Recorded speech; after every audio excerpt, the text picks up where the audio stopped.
नमस्कार, आप देख रहे हैं न्यूज प्रवक्ता और मैं हूं आपके साथ मानवी ठाकुर। शुरुआत करते हैं आज की खास खबरों से। शुक्रवार रात को मंदसौर जिले के कई क्षेत्रों में तेज बारिश के साथ हुई ओलावृष्टि से कई क्षेत्रों में फसलों को भारी नुकसान पहुंचा है। ओलावृष्टि से हुई फसल नुकसान के सर्वे के लिए कलेक्टर ने राजस्व विभाग को तुरंत निर्देश दिए। तहसील भानपुरा के ग्राम धावत में भी तेज बारिश के साथ ओलावृष्टि से फसलों को भारी नुकसान हुआ। तहसीलदार नागेश पवार अपनी टीम के साथ ग्राम धावत पहुंचे, जहां उनके द्वारा ओलावृष्टि से हुई फसलों के नुकसान का मौका मुआयना किया एवं 6 पटवारियों को फसलों के लिए हुए नुकसान को लेकर रिपोर्ट तैयार करने के लिए निर्देशित किया गया। रात को तेज हवाओं के साथ जो ओलावृष्टि हुई उसमें कितना नुकसान हुआ और प्रशासन को किस प्रकार के सूचना दी गई और प्रशासन कब आपके पास पहुंचा? ऐसा है सर कि शाम को करीबन 7:30 बजे के लगभग वर्षा शुरू हुई। उसके बाद में बहुत सारे ओलावृष्टि हुई। ओलावृष्टि इतनी हुई कि 4-4, 3-3 इंच मतलब ओले ज़मीन पर जम गए और पेड़ पौधे मतलब सारों के पत्ते गिरकर नीचे ज़मीन पे आ गए। वैसे पशुओं का तो कोई नुकसान नहीं हुआ, लेकिन फसल में बहुत सारा नुकसान हुआ सर। जो धनिया है जो आधा बीच में से टूट के सारा खेत में गिर गया और जो छोटा था सब मिट्टी मेल हो गया और गेहूँ भी जो छोटे थे सब मिट्टियाँ मेल हो गई सबकी और किसानों का बहुत नुकसान हुआ। इसको लेकर मैंने खुद ने पटवारी जी को सूचना दी थी, जो अपने शुभम जी पाठक है उनको, तो इन्होंने बोला कि हमने साहब को बता दिया है जो हम सर्वे करवाएंगे। तो सुबह बहुत जल्दी तो कितनी बजे के समथिंग बारिश और ओलावृष्टि हुई? जिसमें 7 बजे करीबन बारिश शुरू हुई और उसके साथ ही ओले गिरने शुरू हो गए। तो करीबन 1.5 घंटे तक ओले गिरे। बारिश और ओले साथ में गिरते रहे 3-4 इंच तक। इसमें कोई जान माल का नुकसान हुआ? अभी फसलों की पूरी तरह से नष्ट हो चुकी है। पशुओं को मरने की लंबा पशुओं की अभी तक कोई सूचना नहीं है, जानकारी भी नहीं है। फसलों को कितने प्रतिशत नुकसान हुआ आपके हिसाब से? फसलों को 90 से 100% नष्ट है। प्रशासन को कोई सूचना दी आपने इसकी? प्रशासन को सूचित दी, सरपंच साहब की थी, सरपंच साहब ने दिया था। और उसमें सुबह तहसीलदार साहब पटवारी जी को 8 बजे के लगभग क्या उनके द्वारा आपको कहा गया है, क्या आश्वासन दिया है?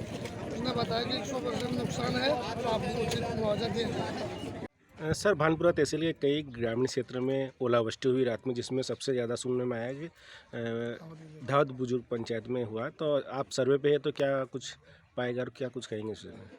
धावत बुजुर्ग में रात में ओलावृष्टि हुई है, जिसके संबंध में राजस्व निरीक्षक और हमारी पटवारी की टीम यहाँ पहुँच चुकी है और हम लोगों ने करीब 10-12 खेत देखे हैं, जिसमें मुख्य रूप से धनिया, सरसों और गेहूं, चना में 80 से 90% नुकसानी हुई है। सर, पशुओं के मरने की भी सूचना है? यानी अभी तक कोई जानकारी नहीं है। तो सर, इसमें सर्वे कब तक किया जाएगा? आज ही करेंगे सर। तो स्टार्ट हो गया सर्वे। कितने इसमें पटवारी लगाए जाएंगे इस सर्वे में? 6 पटवारी लगाए गए इसके अंदर सर्वे के लिए। और शासन से किस प्रकार के लोगों को जल्द से जल्द सहायता जो मिले? भी आर्थिक सहायता शासन से मंजूर होगी मिलेगी सर। यूपी के सहारनपुर में पुलिस ने जब्त की हथियारों की बड़ी खेप। 2 तस्कर गिरफ्तार। देर रात मुखबिर से मिली सूचना, चक्रोता रोड पर सिंचाई विभाग के खंडहर में अवैध हथियार बनाने की चल रही है फैक्ट्री। मुखबिर की सूचना मिलते ही बेहट कोतवाली प्रभारी निरीक्षक ब्रजेश कुमार पांडे ने मेफोर्स के बताए गए स्थान पर मारा छापा। छापे के दौरान पुलिस ने 2 लोगों को अवैध हथियार बनाते हुए किया गिरफ्तार। भारी मात्रा में अवैध हथियार व असलाह बनाने के उपकरण और एक बाइक की बरामद। ये श्रीमान वरिष्ठ पुलिस अधीक्षक सहारनपुर के निर्देशन में अपराध एवं अपराधों की रोकथाम के लिए टीम गठित की गई थी, जिसमें मुखबिर द्वारा सूचना मिली कि सिंचाई विभाग के खंडहर थाना बेहट के पास कुछ लोग जो है अवैध तमंचे बना रहे हैं। इस सूचना पर विश्वास करके वहां पर हमारी मौके पर टीम गई, जहां से उन्होंने करीब 6 असलहे बने हुए प्राप्त हुए तथा उसकी सामग्री फैक्ट्री की प्राप्त हुई, जिसमें से 2 तमंचा जो है 315 बोर, 2 12 बोर और 2 बनी बंदूकें प्राप्त हुई हैं तथा 5 अधबने तमंचे भी प्राप्त हुए तथा उसके बनाने के उपकरण बरामद हुए हैं। इन लोगों को गिरफ्तार किया गया है। गिरफ्तार कर माननीय न्यायालय के सामने भेजा जा रहा है। क्या और भी लोग हैं इसमें शामिल? नहीं, अभी तक 2 ही लोग हमारे सामने आए हैं। फिर भी इसकी तहकीकात और की जाएगी। अगर कोई ऐसे अन्य लोग आते हैं तो उनको भी इसमें शामिल किया जाएगा। एक फौजी के लिए अपने देश से बढ़कर कुछ नहीं होता और अपने देश के बाद अगर उसके दिल में जगह होती है तो अपनी माटी, अपने गांव के लिए। लेकिन छतरपुर जिले में एक फौजी का दर्द अपने गांव की बदहाली को देखकर फूट पड़ा। रिमझिम बारिश के बीच में फौजी अपने गांव से लेकर गांव के बाहर तक की तस्वीरें दिखाता रहा और प्रशासन से मिन्नतें करता रहा। मामला छतरपुर जिले के लवकुश नगर ब्लॉक के सिद्धपुर गांव का है, जहां के भगवान दास अनुरागी इंडियन आर्मी में एक सोल्जर हैं और कश्मीर से उनकी पोस्टिंग है और फिलहाल वे अपनी छुट्टी बिताने अपने गांव आए हुए थे। तभी बेमौसम बारिश ने पूरे गांव की गलियों को कीचड़ से सरोवर कर दिया। उनके गांव से लेकर ग्राम पंचायत पूर्वा बमोरी तक करीब 3 किलोमीटर कोई सड़क न होने की तस्वीरें भी फौजी ने रिमझिम बारिश में वीडियो बनाकर दिखाई। एक फौजी जो देश की रक्षा के लिए तत्पर रहता है, अपने गांव की बदहाली देखकर उसके मन में स्थानीय सिस्टम के प्रति गुस्सा भी था और गांव की बदहाली का दुख भी था। लगातार फौजी गांव से लेकर कीचड़ दलदल भरी सड़क की तस्वीरें दिखाता रहा और प्रशासन से केवल और केवल सड़क बनवाने की मांग करता रहा। फौजी ने अपने वीडियो जारी करते हुए कहा कि स्थानीय प्रशासन से लेकर छतरपुर कलेक्टर तक से ग्रामीणों ने गांव के लिए सड़क की मांग की है, लेकिन आज तक कोई सुनवाई नहीं हुई। पूरे गांव की तस्वीरें दिखाते हुए फौजी ने अपने दर्द भी बयां किया। उनका कहना है कि 14 जनवरी को उनकी छुट्टी खत्म हो जाएगी और ऐसे में जब कोई वाहन 3 किलोमीटर कच्ची सड़क होने की वजह से गांव तक नहीं पहुंच पा रहा तो वो अपने लगेज कैसे ले जाएंगे। इतना ही नहीं, उन्होंने बताया कि जब गांव का कोई शख्स बीमार हो जाता है तो बारिश में उसे लवकुश नगर तक ले जाना नामुमकिन हो जाता है। फौजी भगवान दास ने यह भी बताया कि उनकी पत्नी को डिलीवरी होनी है, लेकिन लेबर पेन होने के बावजूद भी कोई साधन मुहैया न होने की वजह से वे अस्पताल तक अपनी पत्नी को दिखाने नहीं ले जा सकते। फौजी यहीं नहीं रुके, उनका यह भी कहना है कि जब वे अपनी ड्यूटी पर होते हैं और देश के विभिन्न राज्यों के सोल्जर अपने अपने गांव, अपने बैकग्राउंड के बारे में बताते हैं तो फौजी अपने गांव की बदहाली की वजह से निशब्द हो जाते हैं। कोई मकसद नहीं है वीडियो बनाने का, मतलब हमारा कोई मकसद नहीं है। ना तो हम राजनीति में उतर रहे हैं, कहीं कोई मतलब, हम तो गवर्नमेंट सर्वेंट हैं। पर लेकिन हमें दुख तकलीफ इस बात की हो रही है कि हम आज अगर मैं बाई चांस ड्यूटी जाता हूँ, मेरी ड्यूटी 14 जनवरी को खत्म है, मैं ड्यूटी जाऊंगा, लगेज मैं कहाँ से लेकर जाऊंगा? गाड़ी वाहन कोई भी मूवमेंट नहीं कर पाता यहाँ पर, ना तो बाइक ना तो 4 व्हीलर, कोई भी गाड़ी मूवमेंट नहीं कर पाता। तो ऐसी हालत में अगर किसी इंसान की अगर तबीयत खराब होती है, हेल्थ खराब होता है, तो उस इंसान को हॉस्पिटल तक कैसे लेके जाएंगे? मेरे को जवाब दीजिए, कैसे लेके जाएंगे? है कोई इसका जवाब देने वाला? किसकी रिस्पॉन्सिबिलिटी बनती है ये?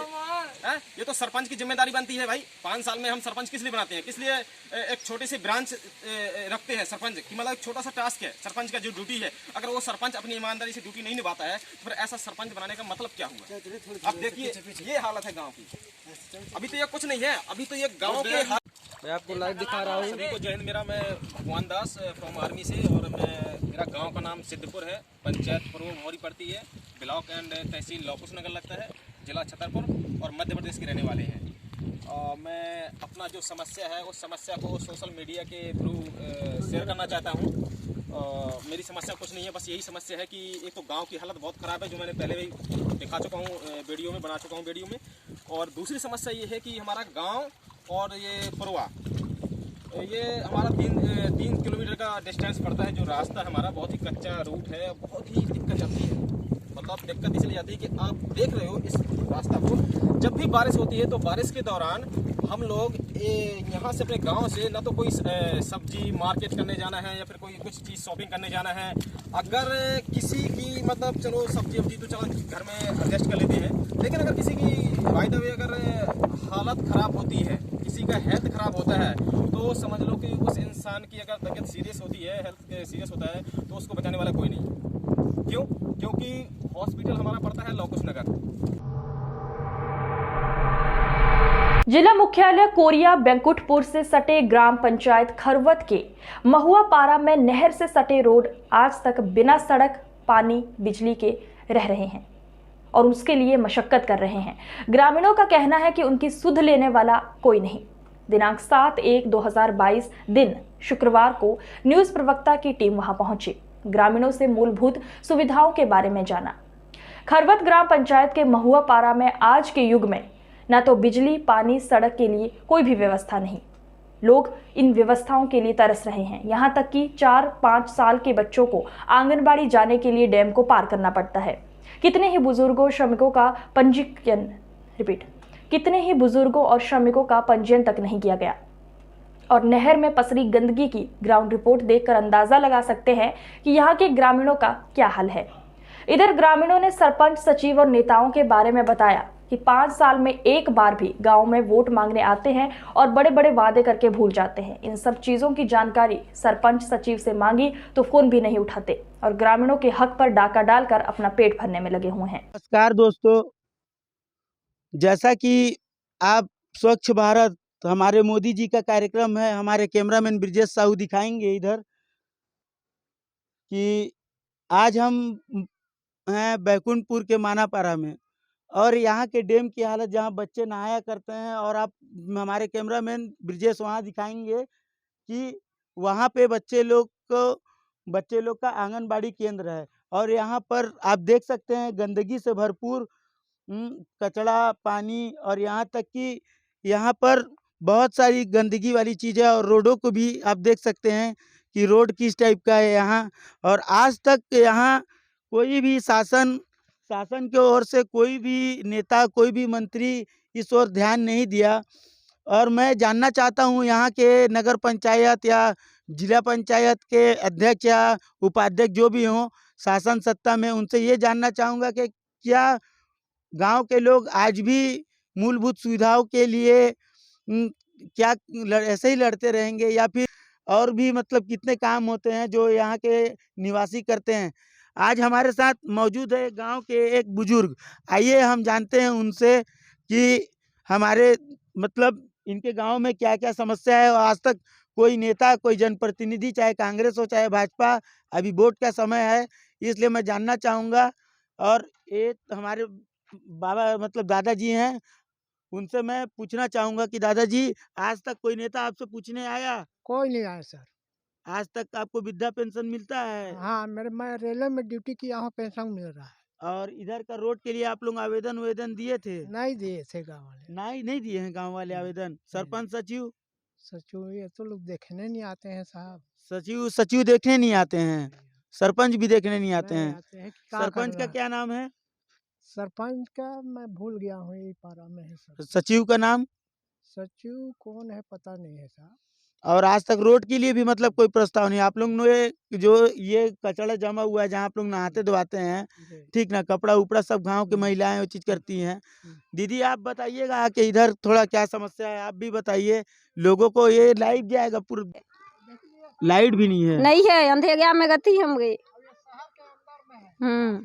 ये तो जिला मुख्यालय के अंदर में है, जबकि बैकुंठपुर जिला कोरिया मुख्यालय के अंदर में आप देख सकते हैं कि यहाँ के लोग कितने परेशान हैं लाइट, पानी, सड़क, बिजली को लेकर। लेकिन शासन का इस ओर कोई ध्यान नहीं है। जबकि यहाँ एक पहले भी मंत्री रह चुके भैया लाल राजवाड़े जी, मैं उनसे भी जानना चाहूँगा कि आज तक यहाँ का काम क्यों नहीं हुआ। और श्री अंबिका सिंह देव जी जो अभी संसदीय सचिव हैं, और पहले भी यहाँ के जो बड़े नेता थे भैया लाल राजवाड़े, वो भी संसदीय सचिव रह चुके हैं, लेकिन उनके बगल के गांव में आखिर काम क्यों नहीं हो रहा, मैं ये जानना चाहूँगा। और यहाँ पर ग्रामीण लाइट, पानी, बिजली को लेकर इतने चिंतित हैं, इतने वो चीज़ हैं कि ये डर से किसी से बोलना नहीं चाहते। शासन प्रशासन इन पर इतना दबाव बना देता है कि ये किसी से बोलने से भी डरते हैं। आखिर ऐसा क्यों? मैं एक पत्रकार आखिर जानना चाहता हूँ कि भारत में सभी लोगों को स्वतंत्र रहने का अधिकार है।